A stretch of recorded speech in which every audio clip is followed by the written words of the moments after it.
विजय चौधरी उर्फ उस्मान अतीक अहमद के गैंग का सबसे चहेता गुर्गा, जिसे यूपी पुलिस ने मुठभेड़ में सोमवार यानी कि 6 मार्च को मार गिराया। प्रयागराज की कौंधियारा की गोटे गांव में इस एनकाउंटर को अंजाम दिया गया। आज सुबह प्रयागराज पुलिस को एक उल्लेखनीय सफलता मिली जब इस शूटआउट में शामिल उस्मान, जो कि कौड़ियारा थाने का प्रयागराज का रहने वाला था, वह उसी थाना क्षेत्र में एक साहसिक मुठभेड़ में घायल हुआ। घायल उस्मान को तत्काल अस्पताल शिफ्ट किया गया, जहां इलाज के दौरान उसकी मृत्यु हुई। महज 2 साल के अंदर ही विजय चौधरी का कद अतीक के गैंग में इतना बढ़ गया था कि वो सीधे अतीक और उसके भाई अशरफ से मिलने लगा था। उमेश पाल की हत्या से पहले विजय चौधरी ने अशरफ से बरेली जेल में ही मीटिंग की। यही नहीं, उससे पहले वो अतीक से मिलने साबरमती जेल भी गया था। उस्मान ने ही दोनों से वादा किया कि वो अकेले ही उमेश पाल को मार देगा।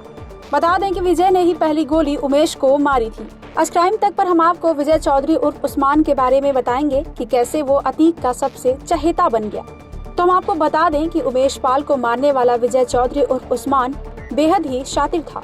विजय चौधरी की मुलाकात करीब 2 साल पहले गुलाम से हुई थी। गुलाम ने उसे नए हथियार मुहैया कराए। बहुत ही जल्द वो अचूक निशाना लगाने लगा। गुलाम ने ही अतीक और अशरफ को विजय के बारे में बताया। उसके बाद गुलाम ने ही कई बार विजय से दोनों की बात भी करवाई। धीरे धीरे अतीक के गिरोह में विजय का कद बढ़ता गया। उसे उस्मान कहा जाने लगा। कुछ महीने पहले जब साबरमती जेल में उमेश को खत्म करने की प्लानिंग की गई, तो विजय की बड़ी भूमिका तय की गई। इसके बाद उसे आईफोन के साथ पिस्टल दिया गया। 50,000 रुपए भी दिए गए। गैंग में खुद की बढ़ती भूमिका से उस्मान काफी खुश था। गाड़ी चलाने से जितने रुपए उसे कई महीने में मिलते, वो एक बार में ही मिल रहा था। गुलाम के साथ वो अतीक के बेटे असद से भी मिलने लगा। दोनों लगभग हम उम्र ही थे। असद ने ही पहली बार उमेश पाल की हत्या के बारे में बताया। कहा गया कि अगर काम हो गया तो उसे 10 लाख और गाड़ी दी जाएगी। ये बात सुनकर विजय चौधरी काफी जोश में आ गया और उसने असद से कहा कि वो अकेले ही उमेश पाल को ठिकाने लगा देगा। ये बात असद ने अतीक को बताई तो अतीक ने उस्मान से मिलने की बात कही। इसके बाद उस्मान साबरमती जेल पहुंचा। यहाँ पर अतीक से भी उसने वादा किया कि वो अकेले ही उमेश और उसके सिपाहियों को मार देगा। इससे कुछ दिन बाद ही मुस्लिम बोर्डिंग हॉस्टल में सदाकत खान के कमरे में मीटिंग हुई। हालांकि इस मीटिंग में उस्मान शामिल नहीं था। इसी मीटिंग के दौरान ये निर्णय लिया गया कि गाड़ी से उतरते ही उमेश और सिपाहियों को पहली गोली उस्मान ही मारेगा, बाकी के लोग बैकअप में रहेंगे। अगर उस्मान ये काम नहीं कर पाया तो बगल में ही मौजूद गुलाम मोर्चा संभाल लेगा। सब कुछ प्लान के मुताबिक ही हुआ। उस्मान ने पहली गोली उमेश को, फिर गनर को गोली मार दी।